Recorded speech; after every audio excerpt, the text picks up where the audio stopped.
जी शाह सचल सामने जी बोली नौन्यापो प्रोग्राम सा मामीना श्रृंगी आवाज़ खिदमत में हाज़िर आया हिंद सिंध नौन्यापो जे सब्सक्राइबर सभिनीनि खे नारायण शाम जे जनम ॾींहं जूं दिलि जी गहराइयुनि सां वाधायूं हुजनि। 22 जुलाई ते 100 साल शताब्दी साल नारायण शाम जो शुरू थी रहियो आहे। असीं ख़ासि प्रोग्राम पेश करे रहिया आहियूं जंहिंमें सिंध जो अयाज़ गुल शाइर, हिंद जो मोहन गेहाणी ऐं शालिनी सागर पंहिंजा तासरात ऐं भेटा पेश कंदा। नारायण शाम हर सिंफ ते कलम आज़माईंदा आहिनि, चाहे सोरठ हुजे, चाहे वाई हुजे, गीत हुजनि, गज़ल हुजनि, हाइकू हुजनि या फिल्मी गीत बि उन्हनि जो घनश्याम मासवाणी ऐं अरुणा दुधनाणी जी आवाज़ में तमामु ख़ूबसूरत आहे। चांदनी रात अकेलाई हाय निंड नेड़नि में न आई। त तव्हांखे अॼु जी हिन प्रोग्राम में हिकु दफ़ो वरी नारायण शाम जे कुटुंब खे ऐं सभिनी खे वाधायूं ॾींदे हम सफ़र बढ़ाए रहिया आहियूं। शाम हयात बि नेमत, शाम हयात बि नेमत, भीतर इन सां शेर जी ॾात। नौन्यापो जे ख़ैर ख़्वान ऐं सब्सक्राइबरनि खे नारायण शाम जे जनम शताब्दी जी दिलि जी गहराइयुनि सां नौन्यापो ऐं मां वीना श्रृंगी पंहिंजे तरफ़ां हिंद सिंध जे शाम जे चाहकनि ऐं संदसि कुटुंब ऐं पोटी चारूअ खे दिलि जी गहराइयुनि सां मुबारकूं पेश कंदे ख़ासि प्रोग्राम ज़रिए भेटा पेश करे रहिया आहियूं। शाम जो जनम 22 जुलाई 1922 ते ॻोठ खाई कासिम में थियो। 10 जनवरी साल 1989 ते फ़ानी दुनिया खे अलविदा कयो। मुंबई यूनिवर्सिटी मां BA ऑनर्स कई। नौशेरो फिरोज़ में फ़ारसी जा उस्ताद बणिया। पंहिंजी शाइरी जी शुरूआत 1929 में सिंध में कई। अदबी पूंजी मां कपुड़ा, पंखड़ियूं, रंग रती लहर, रोशन छांवरो, मां कबिना राबेल, वारीअ भरियो पलांद, आछिंदे लॼ मरां, महकी वियल सुबुह जी, न सौ रंग न सा सुरहाण, बूंद लहर ऐं समुंड, ॾात ऐं हयात, भाङो पहिरियों ऐं भाङो ॿियो ऐं ॿियो बि केतिरो अदबी सरमायो शामिल आहे। शाम खे साहित्य अकेडमी अवॉर्ड सां बि नवाज़ियो वियो। ॾात जी देवी हिंद सिंध जे अज़ीम शाइर शाम ते महिरबान रही। नौन्यापो में हिंद सिंध जे ॾाधणियुनि पंहिंजे अक़ीदत जा गुल पेश कंदे शाम जे शाइरी जे अलॻि अलॻि पहलुनि खे उजागर कयो आहे।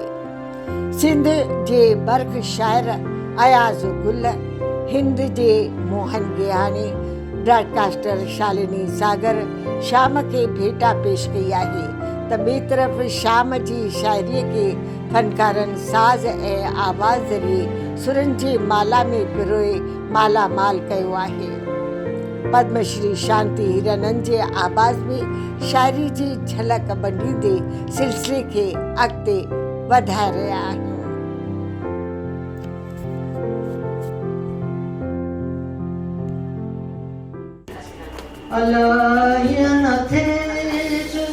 किताबनि में पढ़जे त हुई सिंध ऐं सिंध वारनि जी ॿोली नई आहे।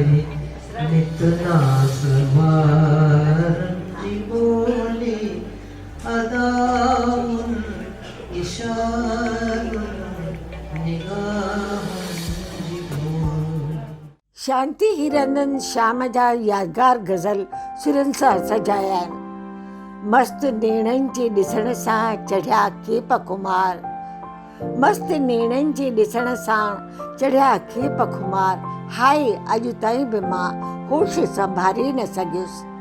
ॾींहं जे शोर में या राति जी ख़ामोशीअ में जे विसारण बि घुरियमि त तोखे विसारे न सघियसि। या वरी खिज़ा हाल ओरे त कंहिंसाण ओरे, खिज़ा हाल ओरे त कंहिंसां ओरे, सभई जे सिखिया बहारुनि जी ॿोली। शाम जी शाइरी ख़ामोशी सां दिलि ते दस्तक ॾिए थी। सिंध जे बर्ख शाइर अयाज़ गुल शाम जी शाइरी जे बारे में फरमाए थो, नारायण शाम बुनियादी तौर मोहब्बत जो शाइर आहे। फितरत जा हसीन रंग संदसि शाइरी में नज़र ईंदा। हसीन ख़यालनि ऐं ख़ूबसूरत ख़यालनि खे तख़लीक़ जो रूप ॾिनो आहे। शाम जे जनम ॾींहं ते शाइर अयाज़ गुल पंहिंजे जज़्बनि जो इज़हार कंदे फरमाए थो, अला ईअं मथे जो किताबनि में पढ़िजे, अला ईअं मथे जो किताबनि में पढ़िजे त हुई सिंध ऐं सिंध वारनि जी ॿोली। ही नारायण शाम आहे। असां ॾिसंदासीं त संदसि हिन ग़ज़ल जे शेर में बि पंहिंजी धरतीअ सां, पंहिंजी ॿोलीअ सां, पंहिंजे माण्हुनि सां मुहबत, उनजी हिफ़ाज़त, उनजो ऊनो, इन जी ॻाल्हि केॾे ख़ूबसूरत नमूने सां कई वई आहे। नारायण श्याम जी ख़ूबसूरती, उनजी ख़ूबी आहे इहा त हू पंहिंजी शाइरीअ में बेहद हसीन ख़यालनि खे आणे थो ऐं वॾनि वॾनि मौज़ूअनि खे हू तमामु सवले सादे नमूने सां ऐं दिलि में लही वेंदड़ नमूने सां पेश करे थो। पंहिंजे अंदाज़ जो हिकिड़ो यगानो शाइर हुयो नारायण श्याम, जंहिं ख़ूबसूरत खां ख़ूबसूरत ख़यालनि खे तख़लीक़ जो रूप ॾिनो। तमामु घटि थींदो आहे त हिकिड़े दौर में ॿ वॾा शाइर पैदा थियनि, पर ख़ुशकिस्मती इहा आहे त असांजे दौर में ॿ वॾा शाइर पैदा थिया। शेख अयाज़ जेको सिंध में रहियो ऐं हिते मञता माणियईं, ऐं नारायण श्याम जेको सिंध मां हिंदुस्तान वियो ऐं उते वञी करे हुन पंहिंजे शाइरीअ खे हिकिड़े वॾे ओज ते, वॾे मक़ाम ते पहुचायो। त ॿिन्ही जी शाइरी अलॻि अलॻि रूपनि सां, अलॻि अलॻि इज़हार जे तरीक़नि सां हिकिड़ी वॾी शाइरी आहे सिंधी ॿोलीअ जी। नारायण श्याम बुनियादी तौर ते मुहबत जो शाइर आहे, फितरत जो शाइर आहे। असीं हुन जी शाइरीअ खे ॾिसंदासीं त उन में असांखे फितरत जा एॾा हसीन रंग नज़र ईंदा जेके संदसि दौर जे ॿियनि शाइरनि वटि या त मिलनि कोन था या तमामु घटि मिलनि था। मिसाल तौरु अच्छा, ॿी ॻाल्हि जेका आहे नारायण श्याम जी उहा इहा आहे त हुन सिंधी शाइरीअ में ॿियनि ॿोलियुनि जे अदब मां खोड़ नयूं सिन्फ़ूं मुतारिफ़ करायूं। हाइको, तराइल, सॉनेट, इन्हनि जे अवसर में बि नारायण श्याम जो तमामु हिकिड़ो अहम जेको आहे उहो रोल रहियो ऐं इन्हनि सिन्फ़ुनि खे बि अॻिते आणण में, आम करण में, मुरवज करण में जेको आहे पंहिंजो हिकिड़ो किरदारु अदा कयो। नारायण श्याम सां बेशुमार यादियूं जुड़ियल आहिनि। मुंहिंजे सिंध जे सफ़रनामे पखा ऐं पहाड़ ॾिठे मूं ॾींहं थिया जी रूनमाई कंदे सिंध जे विछोड़े ते दर्द जो इज़हार कयो। मिटी माउ जे विछोड़े ऐं यादियुनि खे नेड़नि में समाए रखियो। रोई रोई हाय मुंहिंजा चांडोकी छॾी, तूं ई चंड ॿुधाए अॼु बि आहे सिंध में। रोई रोई हाय मुंहिंजा चांडोकी छॾी, तूं ई चंड ॿुधाए अॼु बि आहे सिंध में। या वरी सिंध खे कोन छॾाए सघे सिंधियुनि खां, सिंध सिंधियुनि में वसे, सिंध हिते सिंध हुते। पुणे जे हिकु सेमिनार में लक्ष्मण कोमल, नारायण श्याम ऐं मां शिरकत करे रहियासीं। अदबी माहौल जी सियासत खां मां अणवाक़ुफ़ हुयसि। किन अदीबनि जी कूड़ी अना ऐं रेडियो जी रिकॉर्डिंग जे सिलसिले में बेसूद गुफ़्तगू मूंखे नागवारा लॻी। नारायण श्याम मुंहिंजी बांह झले ॿाहिरि वठी आयो ऐं चई, इन्हनि सां न ॻाल्हाए। पंहिंजे घर जी बुज़ुर्ग जी हिफ़ाज़त कई। संदसि शाइरी हिन वक़्तु लबनि ते अची वई आहे। हीअ दुनिया जहिड़ी बि आहे, पोइ बि जाइ जीअण जी आहे। हीअ दुनिया जहिड़ी बि आहे, उहे बि जाइ जीअण जी आहे। हिंद जे बर्ख अदीब मान वारे मोहन गियाणी शाम खे यादि कंदे जेका भेटा पेश कई आहे सा अव्हां सां वंडे रहिया आहियूं। ख़ुशीअ जी ॻाल्हि आहे त सिंधी क़ौम पंहिंजनि शाइरनि ऐं अदीबनि खे संदनि हिकु सदीअ जे बैदि पुरजन्म ॾींहं ते यादि करे थी। उन लाइ मां सॼी सिंधी क़ौम खे वाधायूं थो ॾियां। असां ख़ुशि नसीब आहियूं जो नारायण श्याम जहिड़े महान शाइर जो कुझु वक़्तु साथ पिणु माणियो। नारायण श्याम जो शख़्सी ज़िंदगीअ तोड़े शाइरीअ में सुर सदाई माठीड़ो रहियो, तंहिं करे हिन खे अक्सर चप ॻाइणो शाइर करे बि कोठो वेंदो हो। पंहिंजे अज़मत जे बावजूदि संदसि हली माई केतिरी चवे हुजे का खाण खूबियुनि जी ऐं ऐबनि खां ख़ाली, न पंहिंजी ज़िंदगी अहिड़ी न शाइरी अहिड़ी। जला वतन थियण बैदि फिर सिंध संदसि साह जी दौड़ सिंध सां ॻंढियल हुई। कॾहिं सोचींदो हो जो ॾिसंदो हो स्टंड नौशहरे में छा इहो ई चंद्रमा आहे। संदसि तराइल सिंध खे कोन छॾाए को सघे सिंधियुनि खां। सिंध हिते सुंध हिते संदसि सिंध सां कमिटमेंट जे खे ज़ाहिर थी करे वरी चवे थो गंगा जमुना अमृत अमृत थंज त पर सिंधु आहे। सिंध वारनि बि खेसि प्यार जी भरपूर मोट ॾिनी। सिंध जे मौजूदु दौर जे अदीम शाइर शेख अयास जॾहिं जंग वक़्तु लिखियो ही संग्राम साम्हूं आहे नारायण श्याम, हुन ते बंदूक कीअं खणा। पोइ थी ॻाल्हि त तारीख़ जो हिकु हिसो ई आहे। संदसि मौत बैदि शेख अयास ख़ल्क़ सुर नारायण श्याम। अहिड़ी अक़ीदत मुल्क जे सरहदुनि खे पार करण जो लासानी मिसाल मुश्किल सां मिलंदो। इहो सम्झणु खपे त अदब इंसाननि खे ॻंढण जो वहाण आहे त सियासत जी ताक़त जो ज़रियो विरहाइण ई आहे।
शाइरीअ जे हर सिन्फ़ खे मालामाल कयो। पोइ इहो गीत हुजे या गज़ल, नज़्म हुजे या बैत, वायु हुजे या काफ़ी, दोहो, सोरठो, तराइल, चौरसी, हाइको, भक्ति गीत ऐं बाल गीत, खंड काव्य, रुबायूं, कथा ऐं पंजुकड़ा।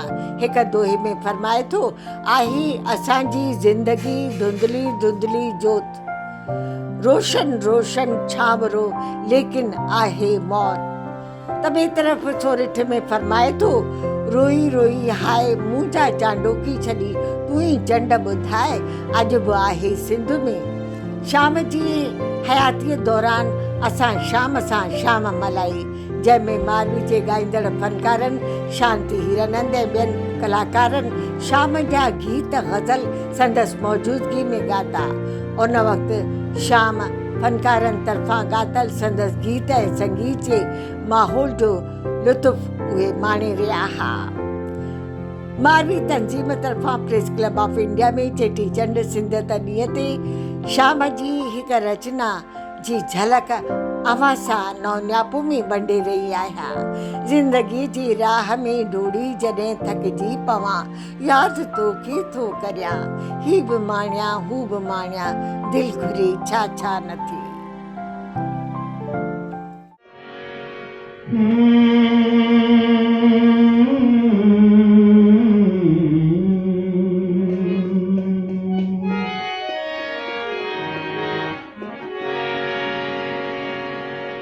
जिंदगी जी राह में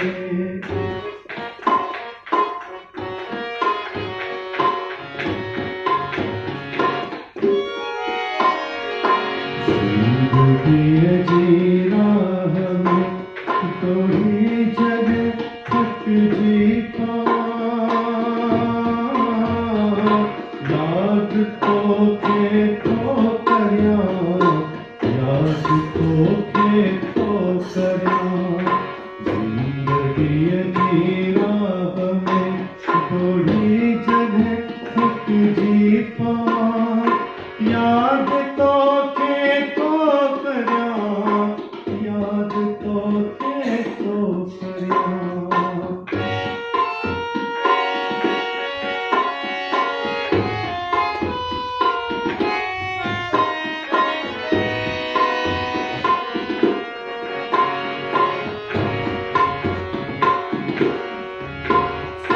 भी माया हो भी माया, भी माया हो भी माया, दिल घुरे छा छा नथी।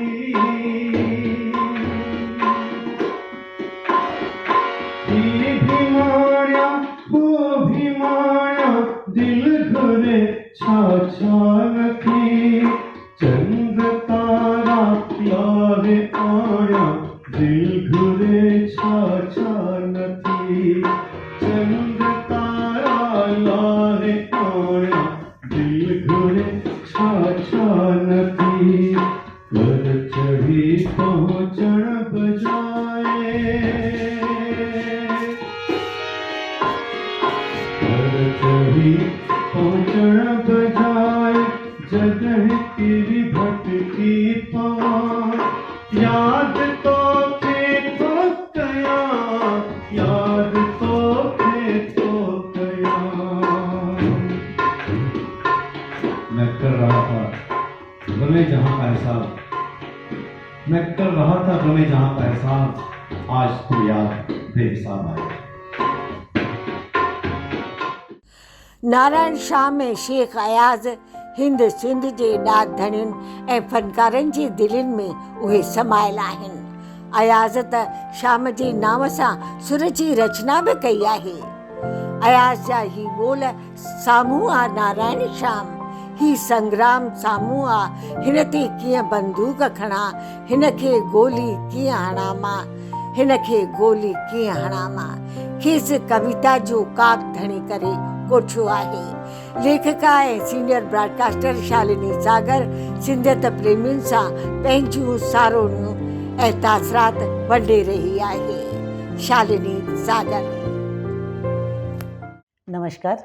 जय झूलेलाल। जीए शाह सचल सामीअ जी ॿोली नओं न्यापो प्रोग्राम में पंहिंजी भेटा मां शाइर नारायण श्याम खे पेश करणु चाहींदसि। जीअं त हिन साल हुननि जी शताब्दी जो ही महोत्सव हली रहियो आहे त मां कुझु यादगिरियूं पंहिंजे माज़ीअ मां अव्हां सां वंडींदी आहियां। माज़ी जे झरोके मां कुझु पल अव्हां सां वंडींदसि। ऑल इंडिया रेडियो जी सिंधी सर्विस में जॾहिं बि नारायण श्याम सां मिलण जो मौक़ो मिलियो त हू बेहद ई सांती के सुभाउ जा मूंखे लॻा। हमेशह हल्की चहिरे ते मुर्क हूंदी आहिनि ऐं चहिरे ते तनाव कॾहिं बि मूं न ॾिठो। जॾहिं रिकॉर्डिंग कंदा हुआसीं तॾहिं बि हू एतिरो त रिलैक्स हूंदा हुआ जो पाण बि रिलैक्स ऐं असांखे बि रिलैक्स रखंदा हुआ। नारायण श्याम हिकु एॾी क़दावर वॾी शख़्सियत जंहिंसां रूबरू मिलण जो मूंखे मौक़ो मिलियो ऐं मां इहो ई थी सोचां कि कॾहिं बि मां हुननि में घमंड न ॾिठो। हुननि जी शाइरी हुननि हर सिंफ़ ते कलम आज़माई कई, पोइ चाहे गज़ल हुजे, वाई हुजे, बैत हुजे या बाल गीत हुजनि, हर तरह सां नारायण श्याम जे गज़ल जा ॿोल ऐं शांति हीरानंद जो आवाज़ चपन चुरिया अख ॻाल्हायो पिए, मूं इन हीअ मुर्क लाइ वाझायो पिए। त सोन ते सुहागे जो कमु कंदा हुआ। जेतिरा अखर सुहिणा ओतिरो ई हिकिड़ो सुरीलो आवाज़ु शांति हीरानंद जो। नारायण श्याम हल्के नीरे रंग जी बुशर्ट पाईंदो हो या अछी पाईंदो हो। मां जॾहिं जॾहिं हुननि सां मुंहिंजी मुलाक़ात थी हल्के रंग हुननि खे पसंदि हुया। इन खां अलावा मूंखे हिकु वक़्तु यादि अची रहियो आहे कि मारवीअ तरफ़ां वीना श्रृंगी हुननि खे हिकिड़ो अर्ज़ु कयो कि शाम सां हिकु शाम प्रोग्राम कॉन्स्टिट्यूशन क्लब में रखणु चाहींदासीं। पक कान हुई पर नारायण श्याम हिकदमि हा कई, जंहिंमां हुननि जी शख़्सियत जी इहा झलक मिले थी त हू केतिरा ई निमाणा निहठा हुआ। ॿियो हिकिड़ो मूंखे वक़्तु यादि अची रहियो आहे कि मारवीअ तरफ़ां ई इंटरनेशनल कॉन्फ्रेंस शाह अब्दुल लतीफ़ भिटाईअ ते हुई, जंहिंमें शाम जो मुशाइरो रखियो वियो हो। उन मुशाइरे जी सिदारत डॉक्टर हारूमल सदारंगाणी कई ऐं उन में जेके हिंद सिंध जा शाइर हुआ उन्हनि पंहिंजी शाइरी पेश कई, कलाम पेश कया। उन प्रोग्राम में नारायण श्याम बि पंहिंजो गज़ल पेश कयो।